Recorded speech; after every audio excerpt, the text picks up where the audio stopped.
Hello, my YouTube family, Manipurihomemaker channel में हम बुता राम नौकरी ngasi di akhui gi thai na gi amna healthy oi ba hakjang phaba ngamok achapot hai tare ko hujikana ngang singchina kaya jabi uya draba kabok khoidum saba gi recipe ujarke duri saba horasi ko myam gas on tawraga hujik khang thangalage do akhui khang se haipetang charakpada yam saba na taba thoiding che bawlam hapjale thoiding che aina phajana phata hodi lauthoe khaptoe hek hapjan baga ot pa sulep lep tana otoi ni ko natragadi ka san gi doine ba duna sumaina haipe mai khu karakpa mulam dai gi sita akhui gas se low flame da thambiraga tapna ot pi ba akhui ge makhon ga se petek petek hairakpa ne ba mulam dai se manam ga se am nung chirakpa ne jing mulle gas op tawrage duga hek mun baga akhui ge khanga chaba sita thambi gano chatlauna haidok ko natragadi khanga chaba du chatlaung ka san mane ba do je kompak macha sida haidoe ko yam phajana su mulle manang khunung sema duga kabok muri se akhoi ge lupa 10 piba packet macha tune chim hapa doma se adum haijal lage ma kabok muri di macha se adum nan bane ba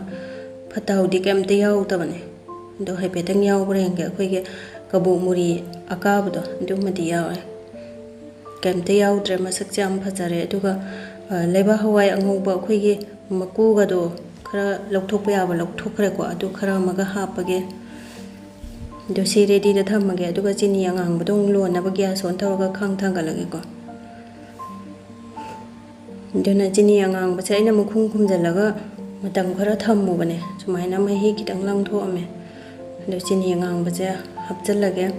do chini angang ba ja hapjeng da ising kitang hapora su yai ko aduna gas se low flame da thammine ai gi se akhui gi loina hapjan ba lora kan high flame da thamge ba napchal la lai mahila mage rei sing ji thati mai mu kitang hairage ko aduga gas high flame da thammaga akhui gi maning che ka sandana ba sum otpi ba sumaina sum marak marak ta aduga chini angang ba je khoi gi chemical hapa hakjang phata ba su thok pani ko sigi pure organic ke chini angang bani na manam ga je khunung sema pura chu hing manam nam do khoi gi chini angang ba je sumaina yumda kabok khoidum semaga jaba se yamna phai yamna energy pi bane khoi gi chini angang ba Jaggery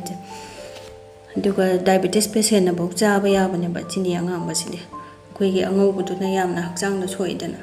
do jik test tawraga yeng ji ko yara dra na horen khoidum ta san ba yara dra na ado khoi gi normal water ising jida sumai tha da buje loi chakhai se khuna ta san ba da su ya roi ba chi khoi gi ya ga da bo ra di tha da ba da su pulap lai ba ne ba do aduna ngak tang lon gi doga akhoi gi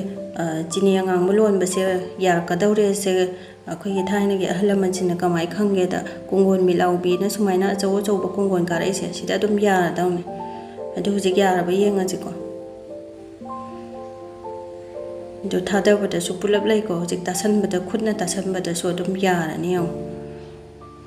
duna jik yare gas op tawrage aduga nga chai ge ready tawraba ka box sing do adu haijalage mo do hek haijan baga sumaina chatlauna yamna thuna tawdoine ma di ngaktang ga leiro de kanjan gi ne ba aduduna yam phajana mix tawrani na aduga khang asabada sum thambadi ingdau ya roi ba aduna khoi gi kompak macham da lauthoage do phajana sumaina mix tawra aduga haptharage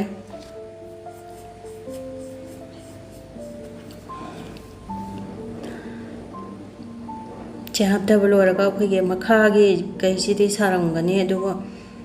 khoi ge mathak ki portion de khaga lawraga dum saba hoba yare khoi khabai ga je ko sumaina saringe da salo ko tho obo ingra ga di ko thok pa yaroi ba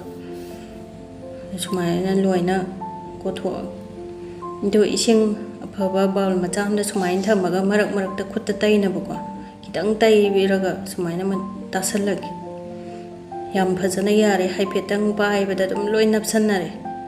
yam phajana perfect oire kabok khoidum ge yam phajare du myam perfect ore mathang loina ta thoge ado akhoi ge kabok khoidum je chawba pikba akhoi ge isa ge apamba shape ta dum loina ta ba yare सुमाइना मचा मचा तारे अखोई खुदना पक्पा कांदा मरक सुमाइना इसिंग जे तक लोना लुपीबो को दो खुद नपतबने सुमाइना मरक मक इसिंग खरा खरा सुमाइ लुपसिना नत्रगदी याम नपसलपने सुमाइ मथंग मथंग लोइना ताथोएगे फना सुयामे आइगी ngasi कबोक खोइदुम जे लास्ट पीस से जु ताथोगे दो आइगी नुंसिरबा व्यूअर्सिंग करिगुम्बा आइगी वीडियो से खितंग नुंगाइबा कानाबा फाउबिरगदी सब्सक्राइब तौबिद्रिबसिंगना सब्सक्राइब तौसनबिरमो दो वीडियो सिंग असिगिदि मतंग सिदा लोइसलगे काना कानाबा वीडियो अमु पुदुना लाक्सगे बाय बाय।